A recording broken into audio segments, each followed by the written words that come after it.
Hi, this is Christopher Bonneville here. I wanted to show you guys how to sell a pen if you're ever asked to in an interview. Now, being someone that's in sales, I train sales regularly, and this is something that I might ask someone immediately if they're looking to join real estate team, company, anything that they're selling for me. It's one of the first questions I'm going to ask because there's two things you find out when you ask someone to sell you a pen. The two things someone's looking for is, one, are they just going to talk up the pen? Are they just going to say how good and looking and nice and whoever made this pen is so great? That's the one thing you don't want them to do. So that's one thing you shouldn't do. Second big mistake that people make is that they don't handle enough objections. If I say to you, I already get pens for free, or I already this, or I have 1,000 pens, I don't need it. You need to just be able to keep trucking along in your explanation of why they need the pen. So that being said, I'm going to show you what I would do if someone asked me to sell them this pen. So say I'm in a job interview speaking to, let's say John is the manager that's looking to hire me, and he says, you know what, your resume looks good, but something I need you to do for me, I need you to sell me this pen.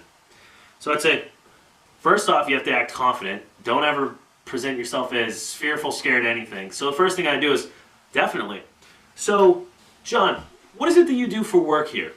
And he's going to say, I have a managerial position, I do this, I do that. People usually actually explain what they don't like about their job first. So he's going to say, I fill out contracts, and I move totes around, I'm doing this, I'm taking shipments, and I'm counting out the register at the end of the day, or hiring new people often and running the rest of the floor.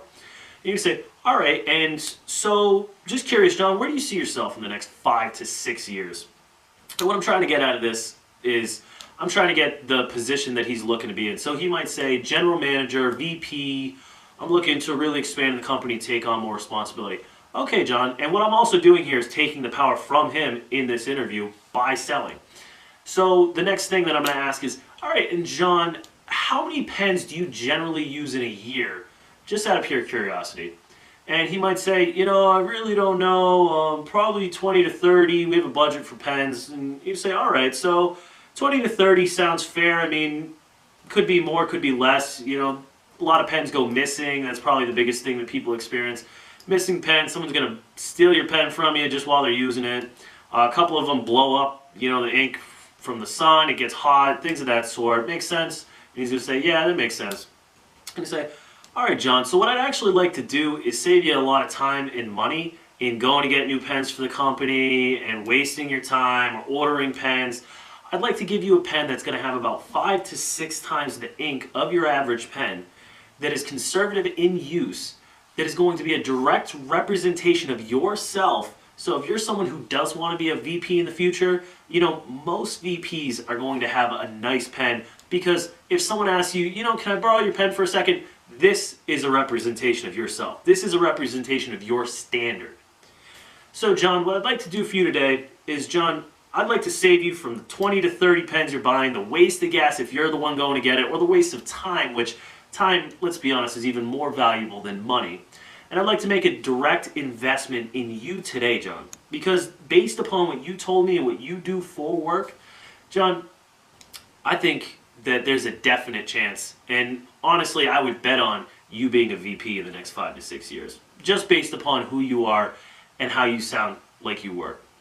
So John, this pen usually we sell for about $20, $25. It costs us about $18 to make. I'd like to sell it to you today for the low price of that $20 flat, just what the pen costs to make. That's all I'm looking for today. So John, let me ask you this. Would you like to buy 1 or 2 pens? And he's going to give you an objection because it's a sales position and he needs to test you. So the first objection would be, I get the pens for free. Ordering is something that I do every week, so it's not really going to cost me any more time, because you're basically in a battle of wits. And so you need to go against what his beliefs are. So the next thing, you're going to take the objections that he gave of time and of money and say, all right, well, John, I can certainly appreciate that. And honestly, all I'm looking to do is give you something that you're going to appreciate more. I mean, you're probably sick of losing pens at this point, am I right? Because, you're not paying for them, so there's no value for the pen. If someone gives me something for free, I'm never going to appreciate it.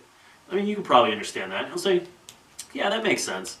And so what you're going to do now is you're going to give him a better offer, and you're going to seem more sincere. So I'm going to say, you know what, John, honestly, I'm just invested in you, and I think you're a great guy. I really just want to give it to you as a gift from me, as a representation of where I think you're going in your company. And I think it has a better home with you than in my pocket, to be honest. John, this one I own personally from the company. They give me a few pens as a gift during the year. I'd like to give you this pen for the lowest price. I've never sold it this low before, for $14.50. I mean, and the next thing I might say is, think of what that costs you. I mean, that's maybe, what, 2.5 coffees? If you're going to Starbucks, that's like 1 coffee. Am I right? So I'd like to give it to you, John, honestly, for less than what it costs to make. Does that sound fair enough, John? And that's usually where you're going to have them. And if they keep giving you objections, you just keep going. And you keep finding the next angle and taking every and any approach, because it's literally a battle of wits. And you have to take what the objection they give you, and if you can't handle that objection, ask another question to get more information, to use that information against them while using a different ending of the sale. So like saying, does that sound fair enough? That's something you can only say once. You get what I'm saying? So that being said, now you know how to sell a pen. The last thing you want to do is just say, you know, look at this pen, it writes great, you know, it's usually you don't have gel, this has gel, its signature is way better. You don't want to just talk up the pen.